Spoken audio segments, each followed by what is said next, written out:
semuanya, selamat datang di bedah materi kita kali ini. Hari ini kita bakal membedah sesuatu yang benar-benar luar biasa. Sesuatu yang sebenarnya lagi kerja keras banget di dalam tubuh kita.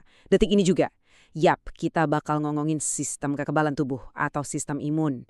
Ini bukan sekedar kumpulan sel biasa loh.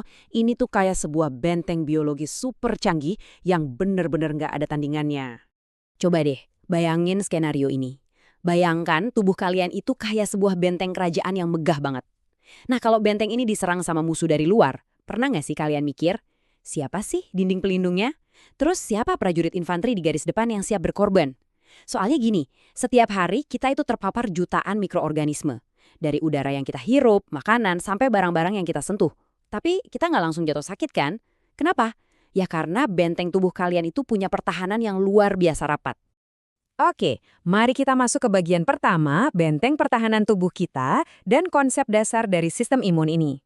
Sistem imun kita tuh bukan cuma satu organ tunggal yang kerja sendirian ya. Ini adalah sebuah jaringan yang super terkoordinasi. Kita punya markas komando, yaitu organ-organ kayak sumsum tulang, limpa, dan kelenjar timus. Terus kita punya prajuritnya, yaitu sel-sel semacam leukosit, limfosit, dan fagosit. Nggak cuma itu, di level yang paling kecil kita punya senjata mematikan berupa molekul, kayak antibodi, protein komplement, dan sitokin.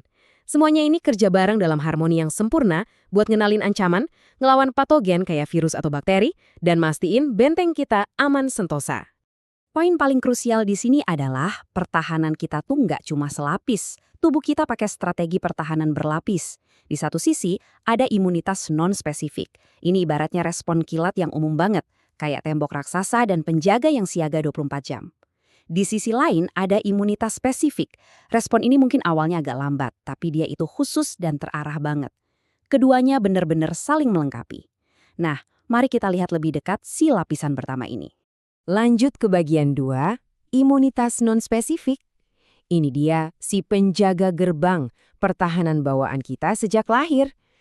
Biar gampang ngebayanginnya, anggap aja imunitas non-spesifik ini kayak satpam gedung perkantoran.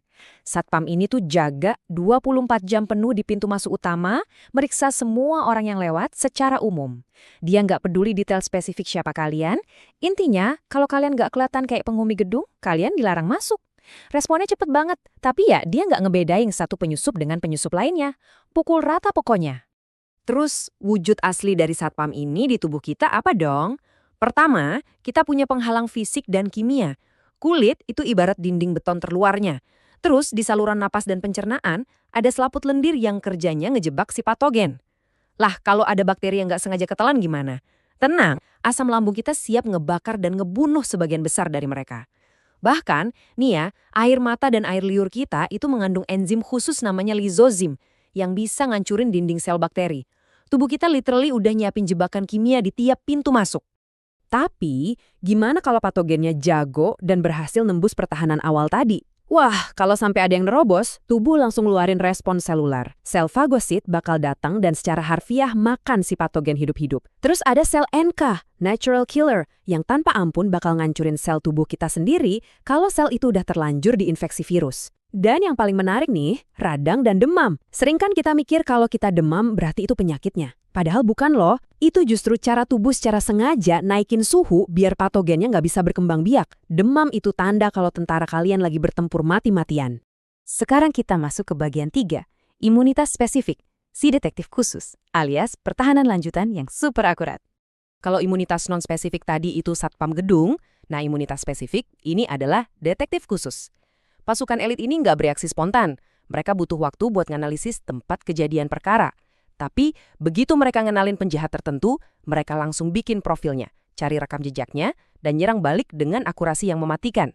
Dan yang paling gila, mereka bakal ingat wajah penjahat itu sampai kapanpun. Nggak akan bisa lolos lagi deh. Pasukan detektif ini dipimpin sama 2 divisi utama, limfosit B dan limfosit T. Limfosit B ini spesialis senjata jarak jauh. Mereka patroli di cairan tubuh dan darah, bikin senjata khusus yang namanya antibodi. Sementara itu, limfosit T adalah pasukan serbu jarak dekat. Sel T sitotoksik bakal langsung head-to-head, ngancurin sel-sel tubuh kita yang udah dibajak sama virus dari dalam. Bener-bener kayak adegan film action. Nah, hal yang paling menarik dari perbandingan keduanya bisa kalian lihat di sini. Perbedaannya bener-bener mencolok ya. Si satpam versus detektif elit. Yang satu cepet dan umum, yang satu agak lambat tapi spesifik banget. Tapi, tolong perhatiin bagian memori imun. Ini dia nih, kunci utama kelangsungan hidup kita. Imunitas bawaan tuh nggak punya memori. Jadi dia bakal ngerespon hal yang sama dari nol terus. Tapi imunitas spesifik, dia punya memori. Jadi kalau ada infeksi kedua dari patogen yang sama, responnya nggak lambat lagi, melainkan jauh lebih cepat dan brutal. Lanjut ke bagian 4, antigen dan antibodi bekerja. Mari kita intip gimana sih mekanisme pengenalan ancaman ini. Biar makin paham, kita harus kenalan dulu sama yang namanya antigen. Gampangnya gini, antigen itu semacam sidik jari unik atau tanda pengenalnya si patogen. Bisa berupa protein di permukaan virus atau racun dari bakteri. Begitu antigen ini masuk, tubuh kita langsung mendeteksi itu sebagai ancaman. Wah, ada benda asing nih. Dan seketika itu juga, alarm tanda bahaya di sistem imun kita langsung bunyi. Nah, untuk ngerespon si antigen yang masuk tadi, limfosit B kita langsung gerak cepat memproduksi antibodi. Kalian bisa bayangin, antibodi ini kayak borgol khusus yang desainnya pas banget cuma buat si antigen itu. Dia dilepasin ke dalam darah buat memburu antigen tadi. Tugasnya buat netralin racun, ngebikin musuh menggumpal biar gampang dihabisin, atau sekedar ngasih tanda target di patogen biar sel fagosit tahu, "Woi, makan yang ini nih." Untuk bener-bener mahamin sedetail apa kerja mereka, coba bayangin analogi gembok sama kunci. Antigen itu gemboknya, dan antibodi itu kuncinya. Dan ingat, nggak ada satu kunci master yang bisa buka semua gembok di sini. Sifatnya itu bener-bener spesifik. Antibodi yang dibikin tubuh kalian buat ngelawan virus flu, sama sekali nggak akan mempan buat ngelawan virus hepatitis. Tubuh kalian harus repot-repot bikin kunci baru buat setiap gembok baru yang berani masuk. Kalau kita rangkai kronologinya, ini tuh beneran kayak adegan kejar-kejaran yang epik banget. Tahap 1, antigen nyusup masuk ke dalam tubuh. Tahap 2, limfosit B yang lagi patroli, sadar dan ngenalin struktur si antigen. Tahap 3, boom! Tubuh langsung produksi ribuan antibodi spesifik. Tahap 4, antibodi-antibodi ini melesat kencang, nempel, dan mengunci si antigen. Dan akhirnya di tahap 5, dengan target yang udah terkunci rapat, patogen pun dihancurin tanpa sisa. Keren banget kan? Oke, kita sampai di bagian 5 sekaligus bagian terakhir kita. Memori imun dan vaksin. Gimana cara kita dapat perlindungan jangka panjang? Jadi gini cerita singkatnya, kalau ada sebuah virus yang masuk, saat serangan pertama, langkah 1, imunitas non-spesifik langsung aktif. Kulit nyoba ngalangin, fagosit nyerang, dan peradangan terjadi. Kalau virusnya lolos, masuk langkah 2, imunitas spesifik ambil alih. Limfosit ngebaca situasi dan nyetak antibodi spesifik. Pertarungan pun dimenangkan. Nah, di langkah ketiga inilah letak magicnya. Memori imun terbentuk. Nggak semua limfosit mati habis perang. Sebagian mutasi jadi sel memori yang bakal terus patroli bertahun-tahun. Jadi, kalau virus yang sama berani masuk lagi, kita nggak perlu ngulang dari awal. Sel memori langsung nembakin antibodi dalam jumlah masif. Ngancurin virusnya bahkan sebelum kalian sadar kalau kalian lagi sakit. Dan tahu nggak sih, kecerdasan alami tubuh kita inilah yang dihack dan dimanfaatin sama teknologi vaksin. Vaksin itu pada dasarnya cuma simulator latihan buat detektif khusus kita tadi. Dengan masukin antigen yang udah dilemahin atau aman, kita nipu tubuh biar ngira lagi ada serangan beneran. Tubuh kita pun bereaksi, bikin antibodi, dan yang paling penting, ngebentuk sel memori. Alhasil, pas musuh aslinya datang kelak, yang benar-benar mematikan, pasukan elit kita udah stay siap sedia sama senjata yang tepat, tanpa kita harus menderita sakit parah dulu. Benar-benar sebuah ide yang brilian.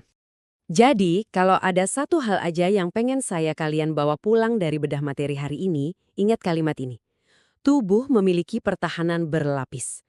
Lapis pertama kerja cepat buat ngusir ancaman umum, dan lapis kedua kerja bug sniper elit yang selalu ingat targetnya selamanya. Mereka ini nggak kerja sendiri-sendiri ya. Semuanya berkoordinasi dengan sangat sempurna buat ngejaga kalian tetap sehat dan bertahan hidup setiap harinya. Luar biasa ya kalau dipikir-pikir.